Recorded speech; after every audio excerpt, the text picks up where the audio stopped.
لله نحمده ونستعينه ونستغفره ونعوذ بالله من شرور أنفسنا ومن سيئات أعمالنا من يهده الله فلا مضل له ومن يضلل فلا هادي له أشهد أن لا إله إلا الله وحده لا شريك له وأشهد أن محمدا عبده ورسوله لا نبي بعده.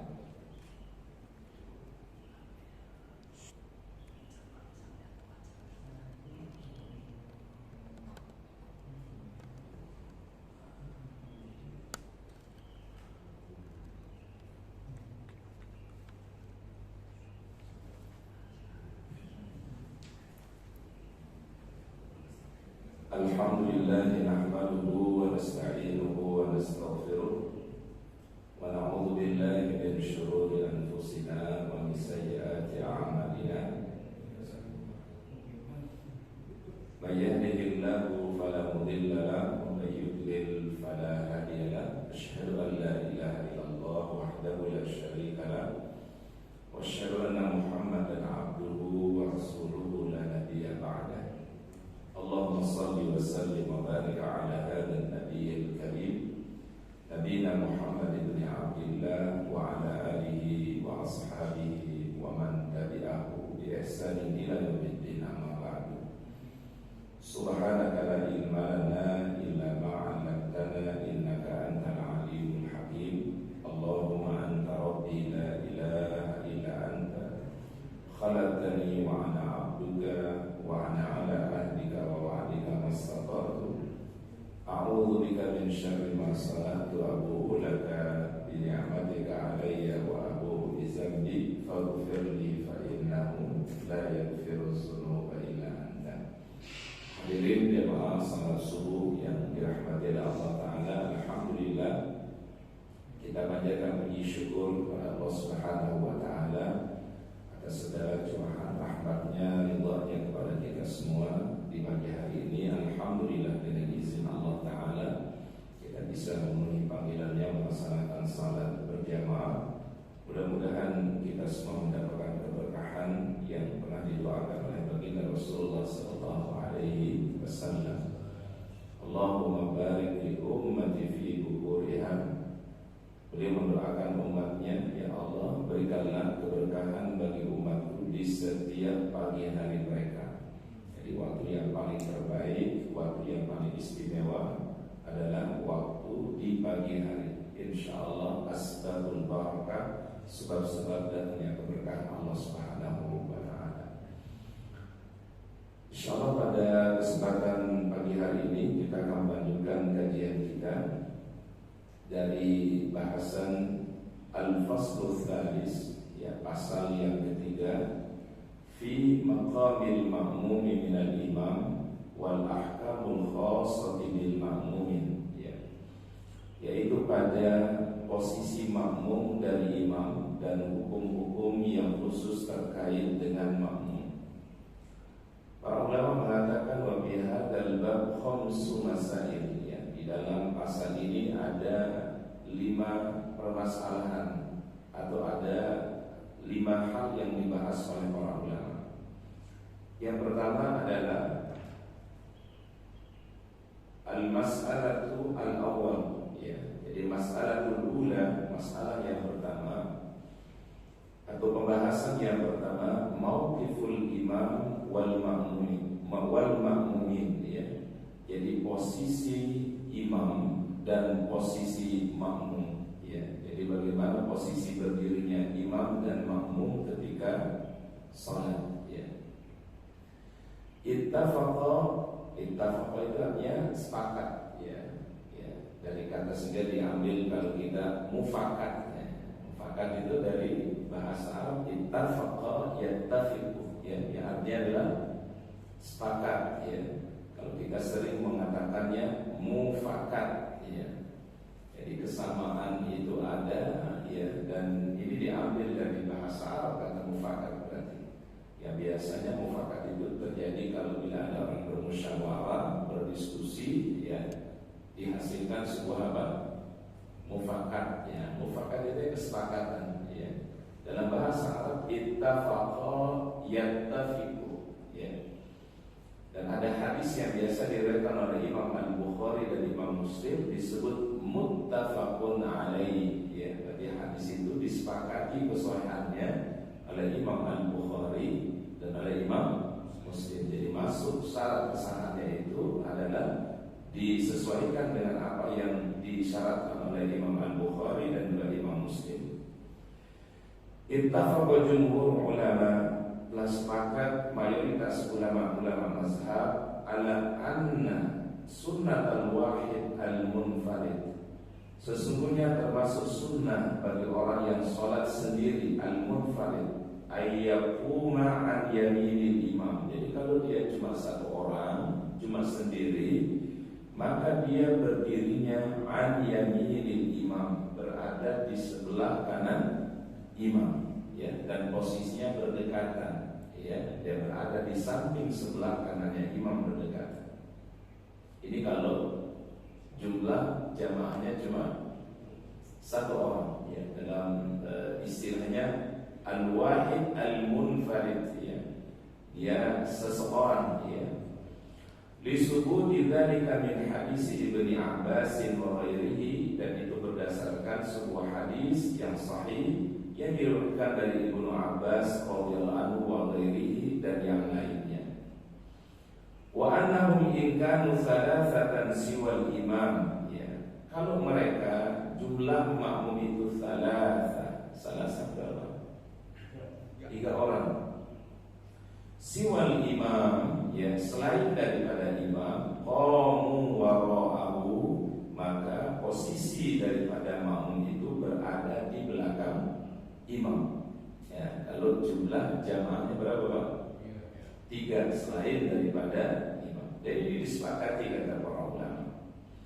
Wakhtalafu, namun para ulama berbeda pendapat iza kana isnaini fiwal imam, bila makmum itu jumlahnya isnain, ya. Isnain itu 2, ya. Bisa disebut isnani atau itsnaini, ya. Isnaini berarti berapa? 2, ya. Siwal imam, dan itu adalah selain daripada imam. Jadi jamaahnya cuma 2, makmumnya cuma 2, ya, selain daripada imam. Padahal Malikun wasyafi'iyu, ya, maka berpendapat oleh Imam Asy-Syafi'i dan Imam Maliki ila annahuma yaqumani khalfal imam, maka posisi makmum yang 2 orang tadi berada di belakangnya imam. Menurut Imam siapa? Imam Maliki dan Imam Asy-Syafi'i. Bila jamaah makmum itu ada 2 orang, maka posisinya dia makmum itu berada di belakang imam. Wa qala Abu Hanifah wa ashabu wal kufiyuna, dan pendapat Imam Abu Hanifah wal kufiyuna, dan penduduk Kufah, ya. Penduduk Kufah ini mana? Kufah, Irak, ya. Karena memang mazhab Abu Hanifah ini banyak dipraktekkan di wilayah Kufah, ya, dan penduduk Kufah. Bal yaqumul imamu bainahuma, posisi imam itu di antara makmum, ya. Berarti makmum itu menghadap imam, berada di sebelah kanan, berada di sebelah kiri, dan imam ada di mana? Di tengah, ya. Ini menurut Imam Abu Hanifah. Wasababu fi ikhtilafihim, dan sebab perbedaannya para ulama, anna fi zalika haditsaini muta'aridaini, ada 2 hadis yang bersumber dari Rasulullah sallallahu alaihi wasallam. Hadis yang pertama adalah hadis Jabir bin Abdullah radhiyallahu anhu qala kuntu an yasir Rasulullah sallallahu alaihi wasallam, ya. Aku pernah berdiri salat di sebelah kiri baginda Rasulullah sallallahu alaihi wasallam. Jadi Rasul salat, sahabat Jabir bin Abdullah ini berdiri sebelah kiri Rasulullah sallallahu alaihi wasallam. Fa akhadha bi yadi fa adara hatta aqamani an yaminihi, maka beliau menggeser saya, kata Jabir bin Abdullah, sampai aku berada di sebelah kanan beliau. Ya berarti seakan-akan mengingatkan kepada sahabat ini ini kalau orang itu sholat maka berada di sebelah mana imam? Sebelah kanan imam. Fa'akhadha biyadi fa'adarani hatta aqamani an yamini. Thumma ja'a Jabir bin Sakhar, lalu kemudian datang seorang sahabat Jabir bin Sakhar fatawadda thumma ja'a faqama an yasir Rasulullah sallallahu alaihi wasallam. Lalu datang sahabat yang kedua Jabir bin Sakhar, lalu ia berwudu dan ia kemudian berada di sebelah kiri baginda Rasulullah sallallahu. Fa'akhadha bi aydina jami'an, lalu beliau memegang kedua tangan kami, kedua tangan sahabat tadi Jabir bin Abdullah dan Jabir bin Sakhar. Fadafa'ana hatta kunna khalfahu, lalu beliau mendorong kami sampai kami berada di belakang beliau. Jadi dalil yang dipakai oleh Imam Asy-Syafi'i dan oleh Imam siapa? Imam Maliki. Posisi makmum bila dua orang maka dia berada di belakang imam. Ini hadisnya riwayat akhrajahu Muslim wa Abu Dawud wal Baihaqi wa Ahmad. Yang hadisnya adalah bersumber dari Imam Muslim. Ini tadi riwayat dari sahabat Rasulullah bernama Jabir bin Abdullah. Wal hadis tsani, sedangkan hadis yang kedua, hadis Ibnu Mas'ud radhiyallahu anhu, annahu shalla bi Alqamah wal Aswad faqama wasatahuma wa asnadahu ila Nabi sallallahu alaihi wasallam.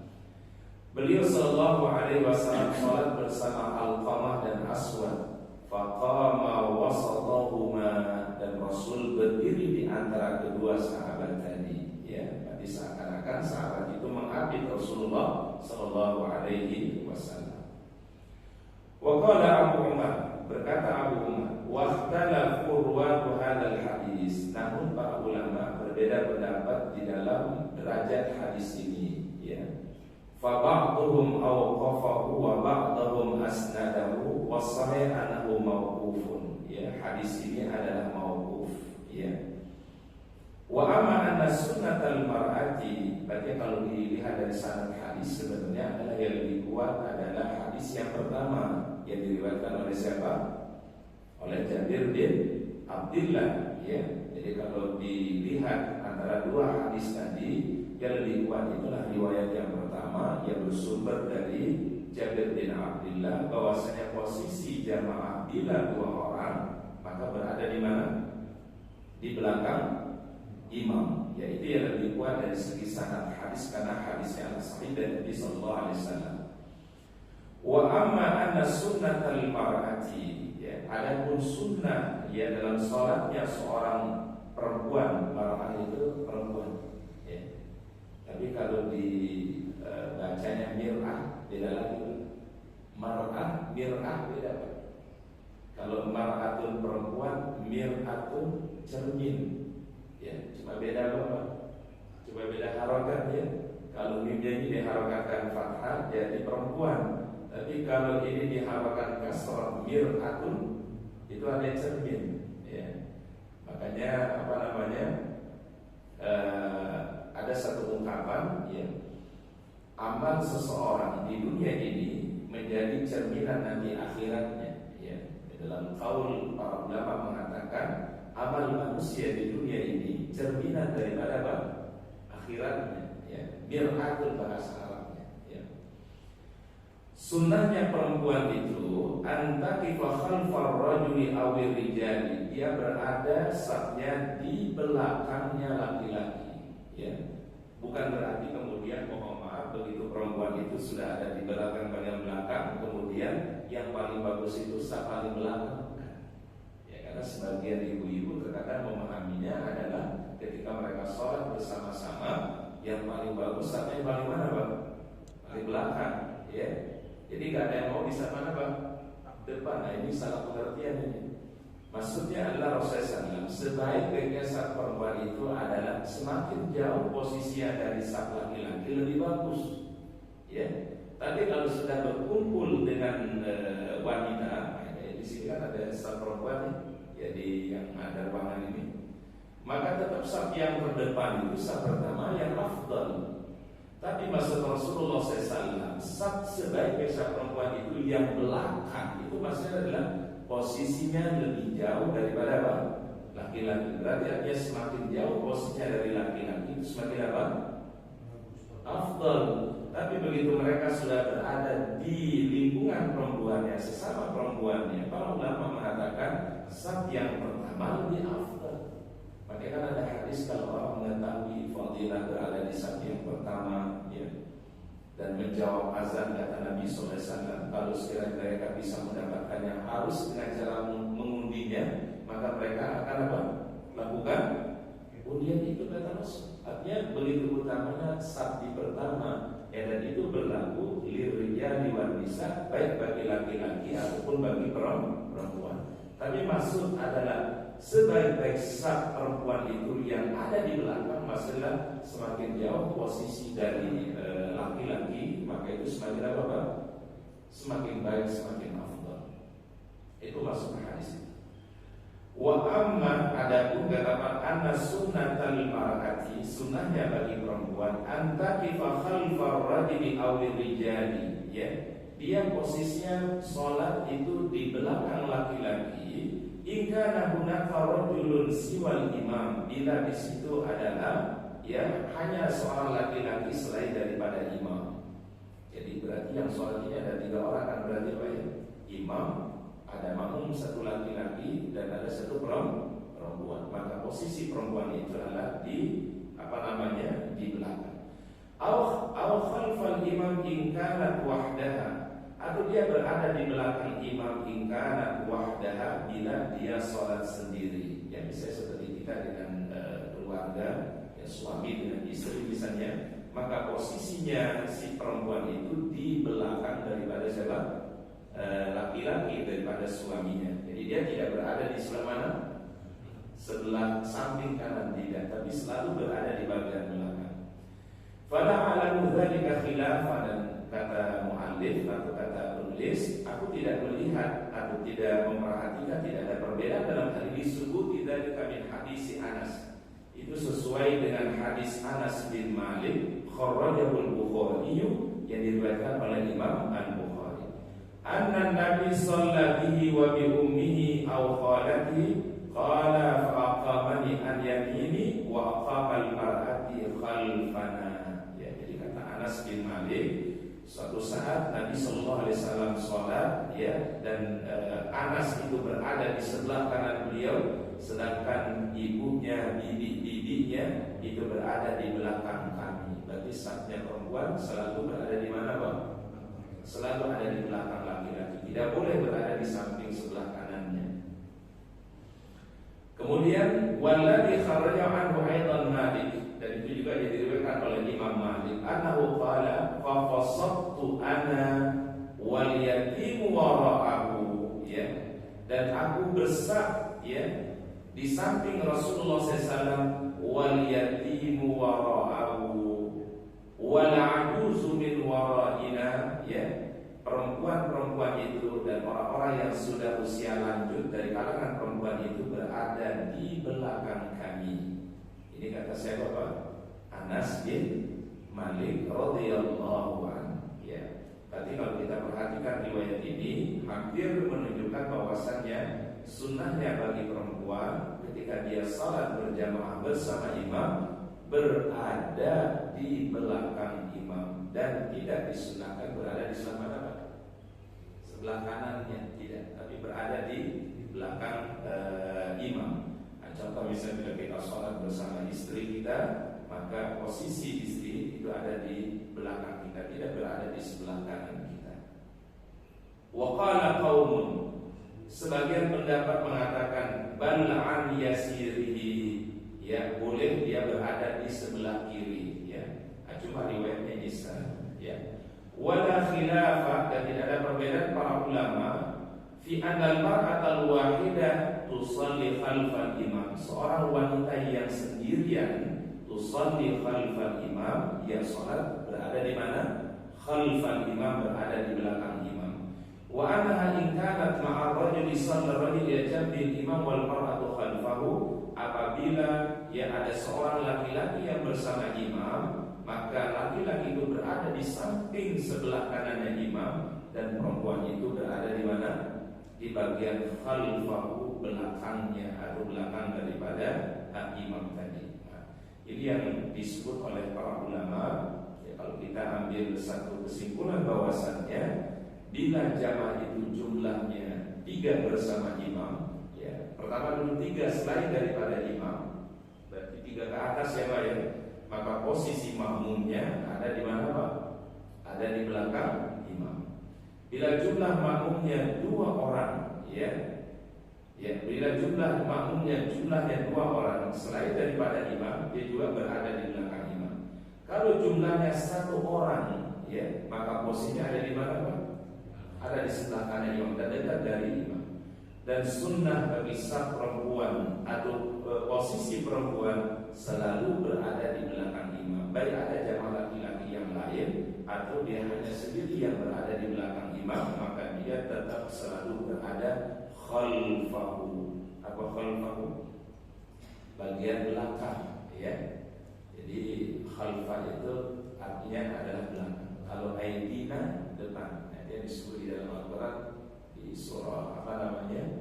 Di ayat kursi ya. Allahu la ilaha illa huwal hayyul qayyum la ta'khudhuhu sinatun wa la nawm lahu ma fis samawati wa ma fil ardh man dzal ladzi yashfa'u indahu illa bi izni ya'lamu ma baina aydihim. Aidi itu di depan ya, atau disebut amama ya. Aidi itu adalah depan atau amama. Kemudian khalfa, kalau khalfa mana? Belakang ya. Yamin sebelah kanan, yasar sebelah kiri ya. Fauq di atas, tahta di bawah. Nah, ini kalau dalam bahasa Arab apa namanya? Arah ya. Sama kayak ada satu peristiwa dulu di zaman Nabi Shallallahu Alaihi Wasallam ketika beliau berhijrah. Gimana kita dengar sirah ini para jemaah? Rasul ketika mau berangkat hijrah ke kota Madinah, ya, kemudian beliau diperintahkan oleh malaikat Jibril untuk mempersiapkan diri malam hari ini bersama Abu Bakar As-Siddiq. Ya. Lalu kemudian Rasulullah SAW sudah mempersiapkan diri dan orang-orang kafir Quraisy itu sudah ada di depan rumah beliau. Ya, ingin membunuh Rasulullah Sallallahu Alaihi Wasallam. Waktu itu yang disepakati adalah tadinya kan membunuh Nabi diwakilkan oleh 1 orang saja.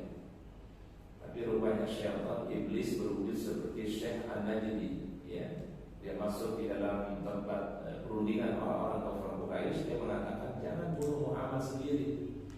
Kalau dia membunuh Muhammad sendiri, nanti keluarganya Muhammad pasti mengambil apa?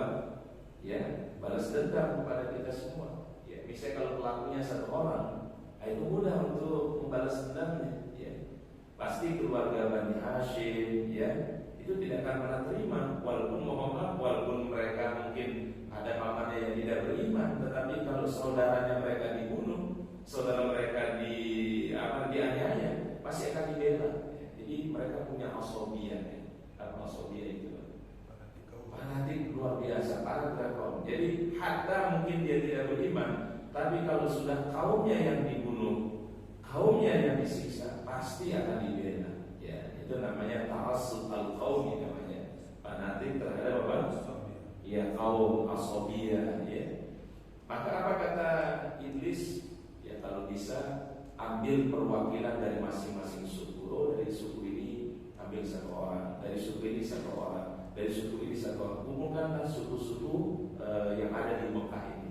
Berarti mereka ingin membunuh Nabi secara apa? Bareng-bareng, kolektif. Ya, jadi ada kerja kolektif. Kalau ini ingin membunuh Nabi secara apa? Kolektif. Karena apa? Kalau dibunuh Nabi secara kolektif, susah bagi Bani Hashim atau Bani Abdul Muttalib untuk mengambil balasan dari kita. Kan tidak mungkin di masa semua suku itu ya dia akan akan meminta balasan, kan mungkin. Ya. Nah, akhirnya disetujulah pendapat ini dan tokoh Quraisy itu adalah ada Uqbah bin Abi Mu'ayyid, ya, ada Abu Jahal mengatakan ini pendapat yang paling bagus. Padahal yang kasih pendapat itu siapa? Ya, syaitan berwujud seperti syekh, ada yang pakai sorban, pakai jubah, ya, orang kiranya alim ini, ulama gitu kan. Tapi ternyata yang datang siapa? Syekh. Berwujud seperti orang yang baik, ya. Kalau di hadis itu dikatakan Syekh An-Najdi, pakai pakaian, pakai sorban, ya, penampilannya kayak Syekh An-Najdi, ya. Lalu kemudian Rasulullah SAW keluar rumah beliau dan orang-orang yang di depan rumah beliau ini tidur, ya, ditidurkan oleh Allah Taala. Kemudian Nabi SAW mengambil pasir dan menaruh di atas kepala mereka, ya. Turun ayat Al-Quran kepada beliau di surah Yasin, wa ja'alna min baini aydihim saddan wa min khalfihim saddan. Jadi aidi itu ada di depan, khalfa di belakang, fa'aghshaynahum fahum la yubsirun. Bangun-bangun mereka sudah sadar nyata Rasul sudah meninggalkan rumahnya. Di dalam rumah itu ada sahabat kecil namanya si Ali bin Abi Thalib. Tadi kamu tidur di sini berselimutkan dengan burdah yang kumiliki, kata Rasulullah SAW. Anda kasih tahu resikonya. Resikonya apa, Pak? Oh, masih terbunuh, ya. Tapi Ali, masya Allah, dia dengan penuh keyakinan kalau itu perintah Rasulullah SAW pasti ada jaminan keselamatan. Ada orang kafir Quraisy masuk ke rumahnya Nabi SAW, dilihat ada orang berselimut tidur. Mereka udah senang aja nih, Pak, ya. Udah senang dia, kita akan bisa membunuh Nabi SAW. Kemudian begitu mendekati tempat tidur, dibuka selimut burdahnya, ternyata bukan Nabi yang tidur. Ya Nabi siapa yang tidur di situ? Sahabat Ali bin Abi Thalib radhiyallahu anhu. Dan para ulama sirah dikatakan salah satu bentuk kecintaannya Ali bin Abi Thalib adalah sampai dia berani untuk menempatkan dirinya menempati posisi Rasulullah SAW. Jadi memang ini kemuliaan yang dimiliki oleh sahabat Rasulullah SAW, dan juga bukan hanya sahabat sebenarnya beliau, tetapi juga ada menantu dari Rasulullah SAW, karena dari beliau lahirlah cucu beliau yang bernama Al-Hasan wal Husain radhiyallahu anhuma, yang Rasul menyebutkannya adalah dia dua pemuda yang menjadi tokoh daripada penghuni surga. Ya, cucunya baginda Rasul yang bernama siapa? Al-Hasan wal Husain radhiyallahu anhuma. Semoga Allah meridai keluarga Rasulullah sallallahu alaihi wasallam. Baik, tadi khalfa itu artinya di belakang, ya. Kalau ID apa dia? Di depan. Jadi sama dengan amama itu di depan, ID di depan, khalfa di belakang, wara'a di belakang. Jadi istilah itu ada di dalam Al-Quran, dalam hadis. Kalau yamin tadi sebelah mana, Pak? Kanan. Yamin sebelah kanan, maka ada istilah ashabul yamin, ya. Penghuni surga itu disebut dengan ashabul yamin, ya. Ada juga ashabu apa? Ashabu ashimal atau ashabul yasar, ya, yang ada di sebelah kiri, ya. Ada orang yang dikasih catatan amalnya dari sebelah kanan, ada yang dikasih catatan amalnya dari sebelah mana, Pak? Sebagian atau wara az-zuhurihim, dari belakang punggung mereka. Dan itulah nanti yang membedakan antara satu orang dengan yang lainnya. Bila diberikan catatan amal dari sebelah kanan, tanda dia bahagia. Tapi bila dikasih catatan amal dari sebelah kiri, maka tanda orang-orang yang sengsara. Maka orang-orang yang tidak beriman mengatakan, lampu tak kita dia. Kalau sekiranya aku tidak mendapatkan catatan amal ini, karena dia sudah tahu. Dikasih catatan amal dari sebelah kiri, berarti dia sudah tahu bagaimana nanti nasib berikutnya. Makanya orang kafir di situ menyesali, lam utabidabiyah, kalau bisa saya tidak menerima catatan amal yang sebelah kiri ini. Ya, baik. Al-mas'alatu tsaniyatu, ya. Permasalahan yang kedua atau pembahasan yang kedua, as-safful awwal, ya, saf yang pertama, ya. Ada memang secara khusus, ya, kalau kita rujuk kepada hadis-hadis sahih Rasulullah SAW tentang fadilah berada di saf pertama. Pertama adalah hadis yang berbunyi, kalau sekiranya seseorang mengetahui keutamaan menjawab azan, ya. Jadi walaupun kita ada aktivitas apapun, kemudian azan dikumandangkan, sejenak kita menjawab azan. Kalau seorang mengetahui keutamaan menjawab azan, dan berada di saf yang terdepan, kata Nabi SAW. Kalau sekiranya mereka harus dengan cara berundi untuk mendapatkannya, mereka mesti akan melakukan undian hanya untuk bisa mendapatkan saf yang pertama dan juga bisa menjawab azan ketika dikumandangkan. Berarti di sini ada dua fadilah, adalah fadilah menjawab azan dan fadilah apa? Saf pertama. Ada hadis yang lain dari Rasulullah SAW, kaitannya tapi dengan hari Jumat ya. Dalam sebuah hadis beliau mengatakan man ghassala wa ghassala, ya, wa bakkara wa batakar, ya. Barang siapa yang mandi pada hari Jumat sebelum melaksanakan salat Jumat, dia mandi dan dia berangkat lebih awal menuju masjid, ya, berangkat lebih awal menuju masjid. Dan sehingga kita jangan mematok soal Jumat itu jam 12 Pak. Kan kalau di masyarakat itu Pak mematok yang namanya sholat Jumat itu jam 12 sehingga berangkat ke masjid jam 12.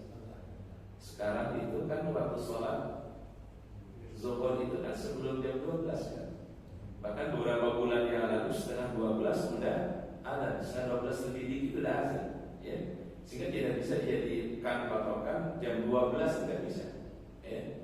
Karena kalau orang datang jam setengah 12, Jumatnya setengah 12 lewat dikit, itu khatib sudah baca barakallahu li wa lakum fil Qur'anil azim. Jadi khatib udah udah mau tuntas tuh khutbah yang pertama kalau datangnya jam 12, ya. Jadi mungkin kalau sholat Jumatnya mungkin azannya setengah 1, ya. Nah, itu mungkin jam 12 boleh. Tapi kalau kalau setengah 12 azan Jumatnya baru kita berangkat jam 12, ya, khatib dia bisa jadi udah barakallahu li wa lakum fil Qur'anil azim. Jadi kita dapat cuma khutbah yang kedua saja, ya. Dan itu mengurangi daripada kebaikan-kebaikan pada hari Jumat, ya. Apalagi kan khutbah Jumat itu gak bisa terlalu panjang. Minna innati fiqhi rajulin, kata Nabi, tanda faqihnya seseorang khatib itu adalah ayyuk siral khutbah, dia singkat, dia ringkas khutbahnya. Tapi wa yutilul as-salat, tapi dia perpanjang salatnya. Jadi kalau Jumatan itu, khutbah Jumat itu adalah diringkas khutbahnya, poin-poinnya saja yang dibahas, ya, supaya ada ilmu yang dibawa oleh jamaah begitu pulang dari masjid. Ya, sehingga sederhana, dijelaskan, dikupas, kemudian ada hal yang bermanfaat yang bisa didapatkan sepulang dari Jumat, ya. Dan itu bisa dilakukan bila khutbah itu ringkas, bukan khutbah yang panjang, ya. Malah panjang nanti di mana kesimpulannya yang disampaikan oleh khatib, ya, sehingga tidak mendapatkan intisari daripada khutbah Jumat itu, ya. Jadi itu anjurannya yuksirul khutbah, ya. Nah, ini kemudian Rasul tadi mengatakan barang siapa mandi hari Jumat, kemudian dia berangkat lebih awal menuju masjid. Dalam bahasa bakkara wa batakar, ya, adhi betikar, sehingga ada sebutan bukratan wa asilan, ya. Kalau orang baca tidak apa? Allahu akbar kabiran walhamdulillahi katsiran wa subhanallahi bukratan. Bukrah itu diambil kata lebih awal. Kalau dalam waktu itu ya pagi, ya. Berarti bakkara wa batakar berpagi-pagi menuju masjid. Maksudnya apa? Berangkat lebih awal, ya, berangkat lebih awal. Kemudian dia gunakan pakaian dan aksesoris pakaian yang terbaik dan gunakan wangi-wangian. Kemudian wadana minal imam, dan dia duduk dekat dari imam. Duduk dekat dari imam maksudnya apa? Dekat dari imam maksudnya berada di saf yang pertama. Wastama'a wa ansata, dia dengarkan khutbah yang dibaca dan dia perhatikan khutbah yang dibaca. Maka apa kata Rasul? Ajru as-sanati, Allah Ta'ala menulis baginya pahala setahun, qiyamiha wa siyamiha, pahala salat tahajud dan pahala puasa sunnah. Masya Allah. Kutiba lahu as-sanah qiyamiha wa siyamiha, kata Rasulullah. Ini fadilah hari Jumat. Bayangkan, Masya Allah, ya. Orang bisa mendapatkan pahala tahajud, pahala puasa sunnah setahun kalau dia lakukan hal-hal tadi. Dia mandi sebelum Jumat, dia berangkat dari awal, dia gunakan pakaian terbagus, dia pakai wangi-wangi kata Nabi, kemudian dia berada dekat dari imam, kemudian dia mendengarkan khutbah ketika dibaca, dia perhatikan dengan baik. Kutiba lahu ajru sanatin siyamiha wa qiyamiha. Allah Ta'ala tulis baginya pahala selama 1 tahun. Pahala apa? Siyamiha, siyam itu puasa, qiyamiha tahajudnya. Jadi seakan-akan dia mendapatkan pahala setahun puasa sunnah dan setahun qiyamul lail atau salat tahajud. Masya Allah. Nah, ini salah satu fadilah daripada berada di saat terdepan. Wabil khusus tadi pas apa? Hari Jumat. Ya. Ajma'al ulama'u, telah menjadi ijma' para ulama. Ijma' itu apa? Ijma' kesepakatan. Ya. Jadi kalau kita dengar kata ijma' itu kesepakatan. Jadi tidak ada perbedaan para ulama. Ala anna safal awal muraggabun fihi. Saf yang pertama itu adalah muraggabun fihi, sangat dianjurkan, sangat ditekankan oleh syariat. Wa kadzalika tarassasu sufuf wa taswiyatiha. Demikian juga meluruskan saf, yaitu adalah merupakan sesuatu yang sangat dianjurkan. Li subutil amri bizalika an Rasulullah sallallahu, karena ada perintah dari Nabi sallallahu, dan beliau setiap mau salat mengingatkan para jamaah sawu sufufakum. Ya, lurus rapatkan saf, inna taswiyat sufuf min tamami salat. Karena lurusnya saf itu kesempurnaan daripada apa? Salat, ya. Baik, itu selalu diingatkan Nabi sallallahu. Terkadang beliau mengucapkan kalimat sallu salatan wadiyah. Salatlah seakan-akan ini salat yang terakhir. Itu biasa diucapkan Nabi ketika mau salat. Diingatkan dulu. Jadi Rasul itu tidak langsung takbir ketika salat. Jadi beliau juga tidur jamaah, dilihat dulu saf-safnya jamaah, baru beliau memulai apa? Salat beliau. Yang pernah kita bahas di, kalau nggak salah beberapa 2 pekan yang lalu, yaitu tentang apa? Kapan beliau bertakbiratul ihram. Maka jumhur ulama mengatakan beliau bertakbiratul ihram setelah jamaah itu sudah apa? Lurus safnya, sudah rapi safnya, baru beliau memulai sholatnya. Ini menunjukkan adalah orang sholat itu seperti kayak kayak komando itu, komandan pasukan itu. Ya sama kayak para militer atau polisi militer banyak. Kalau berbaris kan, ya sebelum mulai acara kan suruh berbaris rapi dulu kan, ya. Dan tidak akan dimulai itu acara, ya sebelum apa? Ya rapi semua. Itu sebenarnya nilai-nilai diambil dari sholat itu, ya, terinspirasi dari sholat. Makanya kenapa Al-Quran menyebutkan bahwasannya orang-orang yang beriman itu kalbunyanin marsus, sama seperti bangunan yang rapi. Jadi Masya Allah, rapi ukhuwahnya, rapi kebersamaannya, rapi berjamaahnya. Itu kalbunyanin marsus kata Al-Quran, sama seperti bangunan yang rapi, ya. Maka seorang imam itu tidak akan memulai sholat sebelum jamaah itu rapi dulu, ya. Jadi tidak langsung mohon maaf begitu imam ada di depan saf langsung Allah Akbar, tapi dia diambil perhatikan dulu kiri kanannya, dia luruskan safnya. Ya, karena kenapa? Ini salah satu hal yang dicontohkan oleh Rasulullah Sallallahu Alaihi Wasallam. Ya mungkin kalau dulu-dulu biasanya orang kalau sholat itu imam ya biasa begitu dari qomat langsung aja, ya. Betul kan? Ya, tapi sekarang kan alhamdulillah imam mengingatkan kita semua dulu, ya, diluruskan, dirapatkan safnya, ya, baru imam memulai takbiratul ihram, ya. Ya, bahkan mungkin kalau dulu-dulu itu biasanya jarang sekali orang qobliyah, Pak. Kalau di masjid itu jarang sekali, Pak. Karena begitu selesai adzan, imamnya datang dan langsung sholat, langsung iqamah. Gitu kan, Pak? Tapi sekarang ada jeda antara azan, iqamah, ya. Bahkan jedanya dikasih agak panjang kan. Di Baitul Jihad berapa waktu antara azan dan iqamah subuh? Iya, 10 sampai 15 menit mungkin, yang kurang lebih, ya. Itu udah cukup untuk ya jamaah mungkin yang umatnya baru berangkat dari rumah pas azan, insya Allah masih kebagian apa, Bang? Kebagian jamaah, ya. Jamaah mungkin yang telat bangunnya masih bisa insya Allah mendapatkan jamaah. Tapi kalau sekiranya mau habis azan langsung iqamah, ya orang tidak bisa mendapatkan hal-hal yang disunahkan. Apa diantaranya tadi? Ya sholat sunnah. Dan juga yang paling terpenting adalah yaitu doa bainal azan wal iqamah, berdoa antara setiap azan dan iqamah. Ini disebutkan oleh para ulama as-sunnahul mahjurah, yang sesuatu sunnah yang terkadang dilewatkan, terkadang dilupakan. Apa? Doa antara azan dan iqamah. Ya, itulah hikmahnya kenapa kalau azan iqamah itu dikasih apa?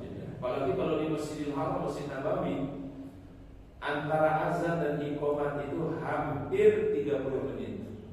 Ya, hampir 30 menit, berarti setengah jam antara azan ke iqamatnya, khusus di sholat subuh. Oleh karena kalau kita di sana kan sholat subuh lama itu, lama nunggu iqamatnya. Apalagi orang kan biasa datangnya adalah sebelum adzan. Tahajud dulu di Masjid Nabawi atau tahajud dulu di Masjidil Haram, gitu ya Pak ya. Kalau Masjid Nabawi bisa dikatakan lebih santai kita, mungkin setengah jam sebelum adzan kita datang masih bisa datang di dalam dan lebih leluasa. Tapi kalau di Masjidil Haram kita datang setengah jam sebelum adzan, mungkin tidak bisa dapat di bagian dalam yang sudah ditaruh di pelataran Masjidil Haram. Ya. Nah, kemudian setelah azan, ya nanti menunggu iqamatnya itu sampai 30. Jadi sebenarnya masya Allah orang yang umroh khususnya di Makkah itu Pak, kurang lebih menunggu iqamat itu Pak, kalau dihitung dari waktu tahajudnya sampai waktu iqamatnya 1,5 jam. Ya, karena dia datang ke sholat tahajud dulu kan mau nggak mau 1 jam sebelum adzan. Kemudian setelah adzan nunggu sampai setengah jam. Berarti dari dia dari dia sholat tahajud sampai dia iqamat 1,5 jam dibutuhkan waktu. Ya. Sehingga kalau di Masjidil Haram biasanya orang itu berangkat lebih awal, biasanya berangkat jam 3, ya. Ya, ada yang berangkat setengah 3 udah menuju ke masjid. Kalau di Masjid Nabawi bisa ada lebih lebih santai karena umumnya kalau Masjid Nabawi tidak se-crowded daripada Masjidil Haram. Karena kan Masjidil Haram kan ada orang yang lakukan umroh, yang ada tawaf, ada yang ya istilahnya komplit lah di situ, orang tawaf, orang yang sholat lengkap di situ. Sehingga memang kita keperluannya lebih lebih banyak dibandingkan di Masjid An-Nabawi. Dan Masjidil Haram mungkin agak lebih susah diatur dibandingkan dengan Masjid Nabawi. Betul ya Pak? Terutama pengaturan safnya itu paling susah Pak. Kita terkadang udah sholat nih, di depan kita perempuan sholat di situ, benar nggak? Bisa terjadi nggak Pak? Bisa. Jadi memang nggak susah. Padahal askarnya udah dikasih ini Pak, udah dikasih arahan. Tapi yang harus memang mengatur orang itu ternyata nggak mudah gitu Pak. Mengatur sekian banyak orang dengan latar belakang berbeda, dengan kebiasaan berbeda. Maka kalau di Mekah itu sering ribut itu antara jamaah dengan askar biasanya. Ya. Apalagi sekarang ada aturan Pak, di Mekah itu Pak, tidak bisa tawaf di bawah itu kecuali kalau yang berumroh. Nah orang Indonesia itu pintar Pak. Ya, nggak hilang Pak, nggak hilang akal. Ya, gimana caranya? Mau sholat 5 waktu pakai ihram. Karena kalau nggak pakai ihram pasti diarahkan ke lantai 2, lantai 3. Ya, kalau dia mau tawaf di lantai 2, lantai 3 itu jauh. Ya. Jadi kalau dulu Pak, sebelum pandemi kita kan bisa tawaf pakai pakaian bebas itu di mana Pak? Di bawah, betul ya Pak ya? Pakai pakaian bebas itu bisa kita tawaf di bawah, di dekat Ka'bah. Sekarang udah nggak bisa. Nggak bisa. Kalau pakai pakaian bebas, berarti nandain orangnya apa Pak? Ini nggak umroh nih. Sholat tawafnya di mana? Di atas. Dan orang kita jadinya Pak setiap hari sekarang pakai ihram. Ya, memang kalau nggak begitu Pak, dia nggak bisa sholat di bawah, nggak bisa tawaf di bawah, mesti tawaf di atas. Ya, nah itulah aturan sekarang yang ada di terutama di Masjidil Haram. Ya. Dan kalau menjelang azan ini Pak, mungkin 15 menit, 20 menit sebelum azan, semua pintu menuju tempat tawaf dan ditutup. Hanya dibolehkan bagi yang mau tawaf saja. Ya, itu di bagian Pak? Di bagian kan ada berapa ringit kan kalau Masjidil Haram itu banyak. Ya, ada yang begitu masuk masjid turun, kemudian setelah turun nanti ada lagi, baru ada penjaga lagi untuk memasuki area tawaf. Itu dijaga. Itu kalau udah mau azan ditutup semua, dibatasi oleh memasuki area tawaf. Mungkin maksudnya biar tidak terjadi ya kepadatan ya. Tapi akhirnya kepadatannya di mana Pak? Ya di sekitar di luar pagar itu dan atau di bagian atas atau bagian lantai 2, lantai 3 dan seterusnya. Dan itu tadi terkait tentang sholat ya. Saf pertama itu ternyata sesuatu yang sangat dianjurkan ya, dan bahkan dikatakan ijma' para ulama. Kemudian waqtalafu, lalu para ulama berbeda pendapat. Idza shalla insanun khalfas shaffi, bagaimana hukumnya orang sholat sendiri di belakang saf? Ya, jadi ada orang sholat sendiri, tidak ada temannya Pak, nggak ada yang di sebelah kanan, jadi sebelah kiri. Dia cuma sholat sendiri. Mungkin saf pertama terisi, saf kedua cuma sendiri dia berdiri. Gimana hukumnya orang sholat sendiri di belakang saf? Ya, fal jumhuru, menurut jumhur ulama, anna sholatahu tujzi, sholatnya sah menurut jumhur ulama. Jadi kalau toh ada orang yang sholat sendiri di belakangnya, di saf itu dia sendiri aja Pak, nggak ada jamaah yang lain. Menurut jumhur ulama, yaitu menurut Imam Malik, menurut Imam Syafi'i, menurut Imam Hanafi, mengatakan tujzi'u, sah sholatnya. Wa qala Ahmad wa Abu Thawr wa jama'atun, dan berpendapat oleh Imam Ahmad bin Hanbal, sholatuhu fasidatun, sholatnya rusak. Apa maksudnya? Tidak sah sholatnya, maka dia dianjurkan untuk mengulangi sholat tersebut karena dia berdiri sendiri di belakang saf. Ini menurut siapa? Imam Ahmad. Tapi jumhur tadi mengatakan sholatnya apa? Sah. Ya, berarti tidak perlu diulangi. Itu konsekuensi hukumnya Pak. Kalau dikatakan sholatnya sah, berarti tidak ada konsekuensi untuk diulangi. Tapi kalau dibilang sholatuhu fasidatun, sholatnya rusak, tidak sah, maka berarti sholatnya mesti dirubah. I'adatus sholat, itu konsekuensi hukumnya. Wasababu ikhtilafihim, sebab perbedaan para ulama tadi, ikhtilafu fi hadis wa bisal. Dalam perbedaan mereka adalah dalam hal mensahihkan hadis wa bisal, ya. Wa mukhalafatul amal bihi, dan berbeda di dalam mengamalkan pengamalan hadis tersebut. Wa hadis wa bisal wa annahu qala sallallahu alaihi wasallam, Rasulullah SAW bersabda, la salata liqa'imin khalfas shaf, tidak sah salat orang yang berdiri sendirian di belakang saf. Wa kana Syafi'i yara anna hadha yu'aridu qiyamul 'ajuz wa'da khalfas shaf fi hadis Anas. Dan ini kata Imam Syafi'i bertentangan dengan berdirinya orang yang tua, ajuz, sendiri di belakang saf. Misalnya ada orang pemaaf, ada pakai kursi, duduk kursi, ya sholat di belakang saf, dia sendiri ada di situ. Sholatnya bagaimana? Sah, ya, walaupun dia cuma berdiri sendiri. Ini kata Imam Syafi'i, dan itu pernah terjadi di masa Nabi. Ada orang yang sudah uzur sholat sendiri di belakang saf, dan Rasul tidak meminta dia untuk mengulangi sholatnya. Berarti menandakan sholatnya apa? Sah. Wa kana Ahmad yaqul, namun Imam Ahmad menjawab, laisa fi dzalika hujjah. Oh, itu bukan hujjah, kata Imam Ahmad. Di ana sunnatan nisa'i al-qiyam khalfal rijal, karena sunnahnya bagi perempuan adalah berdiri di belakang laki-laki. Wa kana Ahmad kama qala sahih hadis wa bisal, sedangkan hadis Imam Ahmad mensahihkan hadis wa bisal.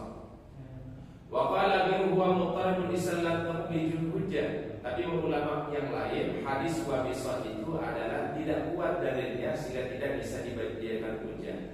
Wahtajjal jumhur. Nah, sedangkan jumhur ini berdalilnya apa? Dengan hadis Abi Bakar namanya. Annahu raka'atun as-saf. Abu Bakar ini pernah sholat masuk masjid Rasul sallallahu alaihi wasallam dalam posisi apa? Ruku'. Annahu raka'atun as-saf. Lalu dia ruku, tetapi belum sampai di saf. Jadi Muhammad baru masuk masjid, langsung takbiratul ihram, kemudian langsung ruku. Ikut ruku bersama Nabi sallallahu alaihi wasallam, sedangkan beliau belum tersambung dengan saf yang ada di depannya. Falam ya'muru Rasulullah sallallahu alaihi wasallam, dan Abi Bakar ini tidak diminta untuk mengulangi salatnya, ya. Apa kata Rasul? Zadakallahu hirsan wa la ta'ud. Tapi kata Rasul mengingatkannya, dinasihati oleh beliau, semangatmu, tapi jangan engkau ulangi lagi. Apa maksudnya? Karena dia sholatnya apa? Dia takbir Allahu Akbar, kemudian ruku, kemudian dapat ruku bersama imam, kemudian dia berjalan menuju saf yang ada di depannya. Kan berarti dia belum sampai di saf sebenarnya. Berarti dia sholat sendiri di belakang imam. Maka kata Rasul, kalau bisa kamu sampai dulu di saf baru takbiratul ihram. Karena saking apanya Pak?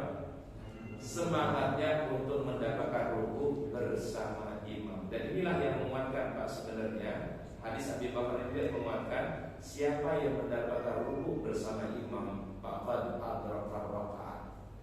Dia telah mendapatkan satu rakaat. Ini juga yang dijadikan dalil oleh jumhur ulama bahwasanya siapa yang mendapatkan ruku bersama imam sama artinya dia telah mendapatkan apa? Satu rakaat. Ada hadis yang lain juga, faman adraka ruku'a faqad adraka rakaat. Siapa yang mendapatkan ruku maka dia telah mendapatkan satu rakaat. Namun ada kan mazhab yang lain Pak mengatakan kalau tidak mendapatkan bacaan Al-Fatihah maka dia belum dinamakan ruku ya. Tapi kita ambil jumhur ulama bahwasanya kalau mendapatkan ruku saja bersama imam maka sudah mendapatkan satu rakaat. Lalu pertanyaannya, Ustaz dari mana itu dapat Al-Fatihah? Kan dia belum dapat baca Al-Fatihah ya, karena posisinya udah ruku kan, berarti belum mendapatkan bacaan apa Pak? Al-Fatihah. Beda hanya orang yang sholatnya berdiri masih bertemu dengan imam posisi berdiri, masih memungkinkan baca Al-Fatihah walaupun mungkin 1 ayat, 2 ayat, 3 ayat gitu Pak. Ya walaupun belum sempurna, tapi sudah membaca Al-Fatihah. Nah tapi kalau yang ruku bagaimana kok dia bisa dapat satu rakaat? Nah, ini dijawab oleh para ulama. Jawabannya adalah dalam hadis Rasul mengatakan bacaannya imam, qiraatul imam, qiraatullah. Bacaannya imam itu sudah mengcover. Mengcover itu apa mengcover? Mencakup bacaan untuk si makmum. Artinya adalah apa yang dibaca oleh imam, surat Al-Fatihah imam itu sudah menjadi cover daripada bacaan Al-Fatihah bagi makmum. Bila makmum itu tidak mendapatkan bacaan Al-Fatihah secara sempurna, bahkan walaupun dia hanya mendapatkan ruku bersama imam, tetap terhitung mendapatkan apa? Satu rakaat. Maka kata Rasulullah, kata beliau, zadakallahu hirsan.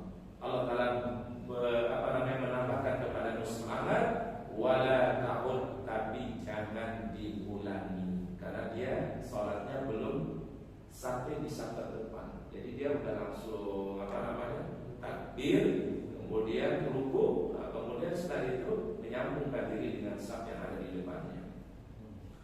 Walau hamala hadza 'ala nadbi, kalau ini dibawa kepada sesuatu yang sunnah, lam yakun ta'arud, maka ini tidak termasuk ta'arud baina hadis Wabisah wa hadis Abi Bakar, yang terkait dari hadis Wabisah ataupun hadis Abi Bakar. Jadi kesimpulannya adalah dari dua mazhab ini para jamaah yang lebih kuat pendapatnya adalah seseorang yang sholat di belakang imam walaupun sendiri di sebelah asal itu sholatnya sah ya, berdasarkan hadis daripada siapa tadi? Abi Bakar radhiyallahu anhu, bahwasannya adalah dia mendapatkan ruku bersama imam dan kemudian dia maju ke depan menyambungkan dirinya dengan saf, dan dia saat itu sholatnya sendiri di belakang saf, dan Rasul tidak meminta dia untuk apa yang ada mengulangi. Kalau dia sekiranya itu adalah sesuatu yang menjadi anjuran Nabi, kata para ulama,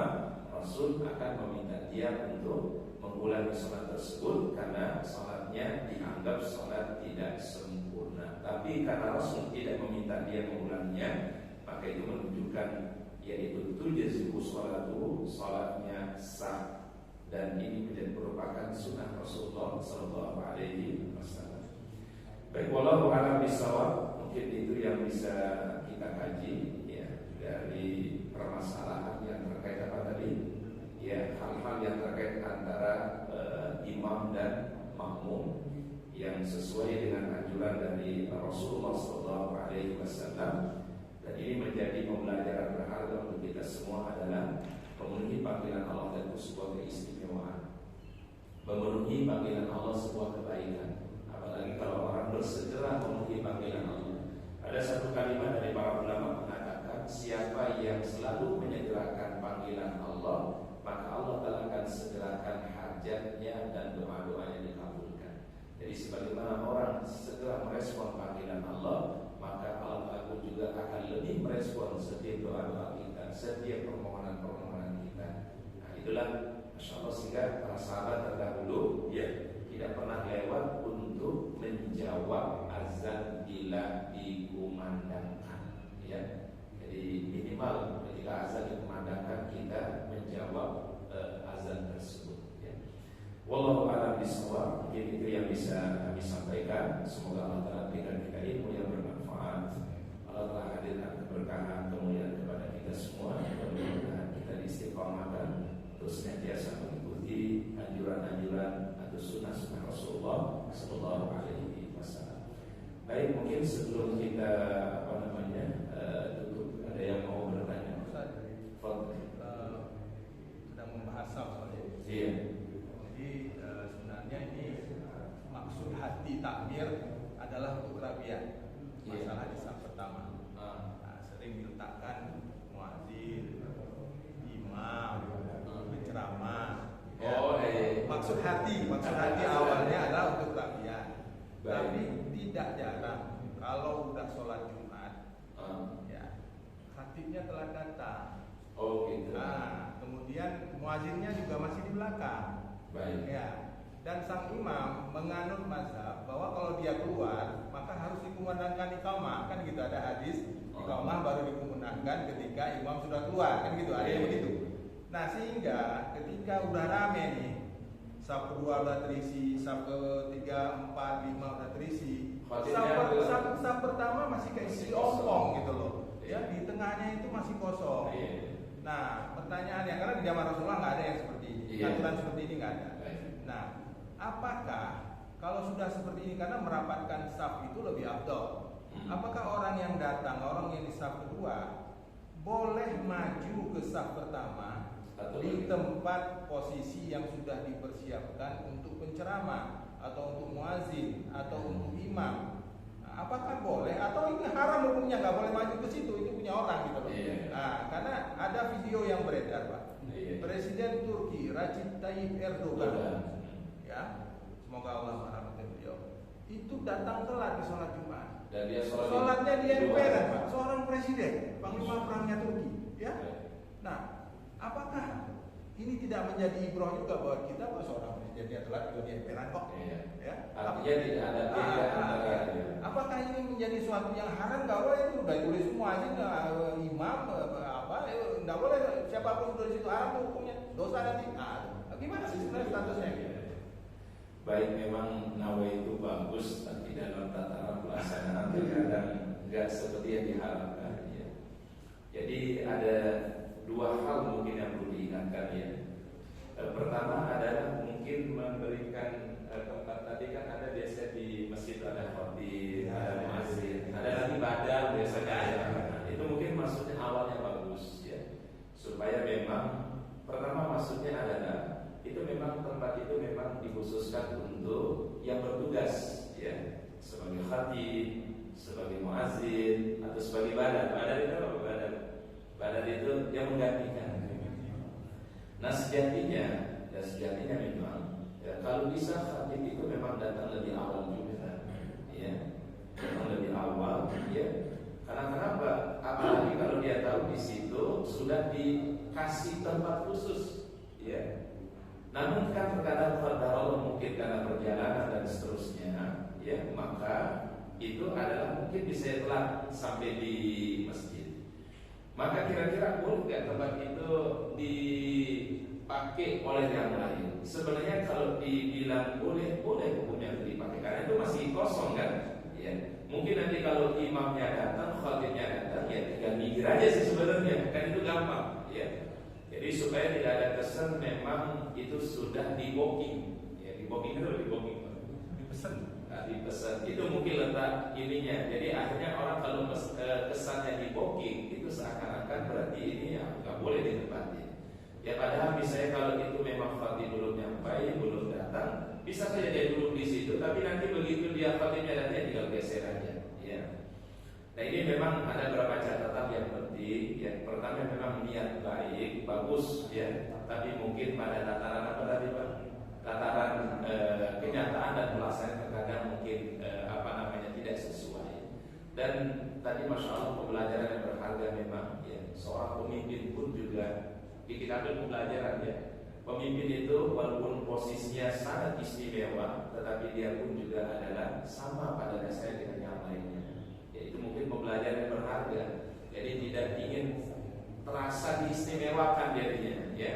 Dan itu menunjukkan ketawaduan sebenarnya. Dan ini juga pernah kami lihat sebenarnya Pak, Perdana Menterinya Malaysia sama yang meninggal dunia yang sebelum sekarang ini masih ada. Yang sudah sepuh itu sama namanya Mahathir. Sekarang ini berubah ya. Pernah kami di Malaysia sholat di dekat kami sana, dekat dari tempatnya si Mahathir ini Pak. Dan beliau masya Allah itu Pak, sholatnya memang persis kayak Turki ini Pak, Imam Presiden Turki. Beliau datangnya memang agak telat ya, sudah sudah ramai di masjid dan sudah mulai khutbah. Itu beliau duduknya di di pelataran masjid. Jadi ini kan di dalam masjid, deret luar dia duduk. Masya Allah dengan pengawal sekarang. Jadi artinya memang patut bagi seorang pemimpin itu juga mencontohkan tadi ketawaduan. Ya, itu mungkin tidak ingin diistimewakan berlebihan, ya. Karena kan terkadang kalau orang terlalu diistimewakan berlebihan ini dan disebut namanya lautatruni, kata Nabi, jangan terlalu mengkultuskan. Jadi ya dalam masalah hal ibadah kan sebenarnya tidak ada beda satu dengan yang lainnya, ya. Mungkin kalau dalam hal-hal yang lain boleh lah, tapi kalau dalam masalah ibadah insya Allah tidak ada beda satu dengan yang lainnya. Dia mungkin mau dia punya posisi atau tidak, tetap dalam masalah ibadah kedudukannya sama di sisi Allah Subhanahu wa taala. Maka kan menyebutnya zakarin wa unsa, laki dan perempuan. Gak pernah disebutkan laki-laki doang Pak, tapi disebutkan bin zakarin wa unsa. Maka kata para ulama dalam masalah ibadah, ya, dalam masalah ubudiyah, seseorang itu sama kedudukannya di sisi Allah Subhanahu wa taala. Mau dia punya posisi atau tidak, laki atau perempuan itu sama, ya. Jadi nawaitunya bagus ya kan, tapi ya tadi dalam pelaksanaannya terkadang mengalami kendala. Wallahu a'lam bishawab ya. Baik, ada yang lain? Ya, silakan. Ini soal kelakuan kita. Kan tadi sebenarnya jelas ya bahwa kalau kita sudah bahas satu buku itu dari orang, cuma kadang-kadang hati kan nggak enak. Oh iya. Kita tidak ada berhukum, tapi kita kan nggak pernah lah nggak nyaman. Kalau lagi nggak bisa turun. Apakah itu menyalahi berdosa atau tidak?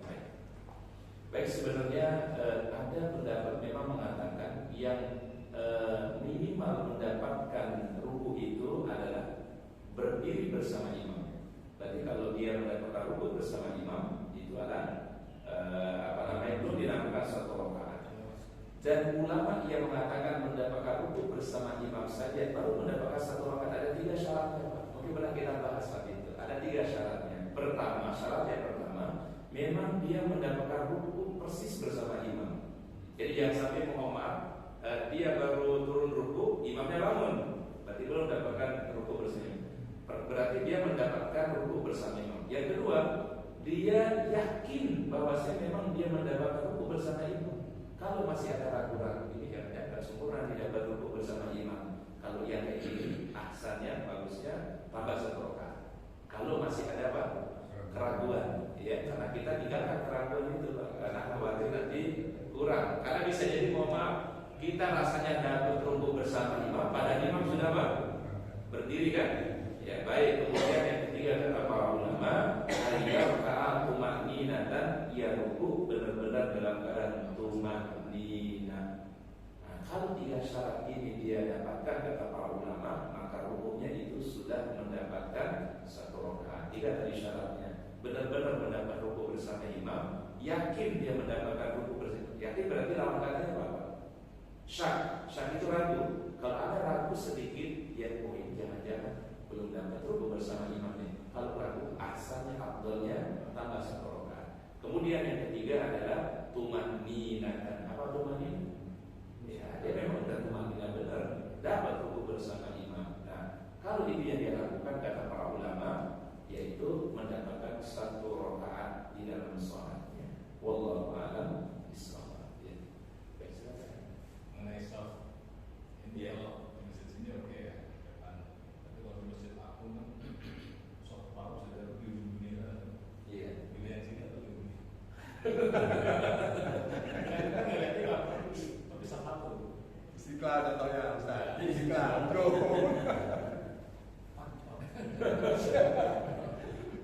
Memang pertanyaan S3 kayaknya. Jalannya capek loh Istiqlal itu. Ya memang kalau kita perhatikan secara zahir hadisnya kan berarti saf awal gitu ya. Saf awal itu walaupun jaraknya jauh tapi saf awal gitu kan. Tapi hakikatnya kan Iya, tetapi ini tetapinya kalau kita merujuk kepada hadis tadi, hadis sholat Jumat, wadana minal imam, dekat dari imam. Berarti para ulama mengatakan bisa jadi dia di saf kedua, tapi lebih dekat daripada imam dibandingkan yang saf satu lebih jauh. Itu juga bisa dipahami maknanya. Sehingga para ulama pun juga dalam memahami saf awal itu tidak berarti hanya saf yang ada di baris pertama, tapi saf yang berada di bagian-bagian terdepan. Mungkin kalau hurufnya itu mungkin saf 1, saf 2, saf 3 itu bisa dinamakan saf terdepan. Karena kenapa kata Rasul, saf pertama lebih bagus dari saf yang kedua, saf kedua lebih bagus dari saf yang ketiga, dan seterusnya. Berarti yang terdepan maksudnya adalah yang secara huruf itu apa? Kebiasaan. Mana disebutnya saf terdepan? Ya mungkin saf pertama, saf kedua, saf ketiga karena masih dikategorikan dana minat imam, dekat dari posisi imam. Tapi kalau sudah ada di saf 6, 7 ke belakang, ya sudah posisi jauh dari imam. Tapi kalau dekat dari imam ya bisa saf pertama, kedua, ada yang ketiga. Atau radius juga. Berapa jaraknya dari apa namanya dari imam ya. Ya huruf aja kan hal-hal yang seperti ini kan terkadang dikembalikan kepada huruf kebiasaan. Ya kayak masjid Istiqlal itu kan luas apa? Iya. Jauh. Biasa pertama tapi jaraknya jauh Pak. Kadang-kadang diusir mas Satpam. Jangan gua dulu satu dulu, udah jalan. Masya Allah. Jadi tidak bisa berada di dekat dari imam ya. Nah, jadi kita fleksibel aja memahaminya. Yang pertama ada memahami saf awal itu memang saf awal, tapi ada memahami saf awal adalah yang dekat posisinya dari imam. Ya termasuk tadi dia di saf kedua tapi lebih dekat dari imam. Itu masuk dalam kata insyaallah dari saf yang terdepan. Ya. Baik, wallahu a'lam bishawab. Mungkin itu yang bisa kita kaji pada kesempatan di Zoom.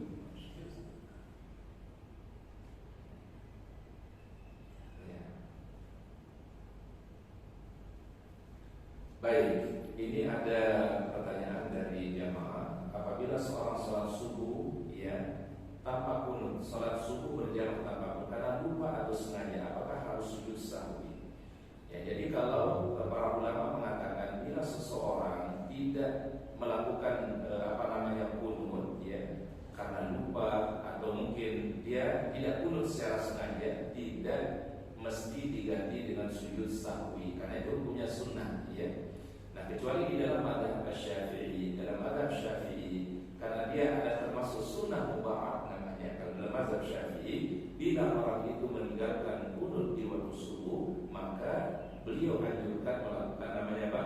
Sujud sahwi, ya. Karena dalam mazhab Imam Syafi'i dan Imam Maliki, kunut waktu subuh itu hukumnya adalah sunnah, ya. Tetapi kalau Imam Abu Hanifah mengatakan ya di waktu subuh itu tidak kunut, ya. Jadi ada dua mazhab yang menentukan. Ada yang mengatakan dia sunnah, bahkan kalau Imam Syafi'i kalau karena dia sunnah menurut beliau kalau ditinggalkan ya itu maka bisa diganti dengan apa? Sujud sahwi. Tapi secara umum adalah karena ini adalah masalah khilafiyah, bila seseorang mungkin tidak kunut atau tidak melakukan kunut, sholatnya tetap sah dan tidak perlu diganti dengan apa? Sujud sahwi. Karena itu pilihan, yang mau kunut silakan, yang tidak kunut juga adalah silakan, karena masing-masing ada dasarnya dan ada riwayatnya bersumber dari Rasulullah SAW. Ya, wallahu a'lam bishawab. Cuma ini dia pertanyaannya. Baik, mungkin itu yang bisa kita bahas pada pertemuan hari ini. Semoga jemaah sehat semua, barokah, dan mohon doa insyaallah besok pagi sehat, lancar ya. Dan insyaallah kami doakan para jemaah ya, ayah bunda semua ini ya, yang hadir secara offline atau online ya, mudah-mudahan diberikan kemudahan untuk bertanah suci juga ya, untuk berhaji ya, berumrah insyaallah ya. Baiklah, kita akhiri kafaratul majlis. Subhanallah wa bihamdika asyhadu an la ilaha illa anta astaghfiruka wa atubu ilaik. Afwan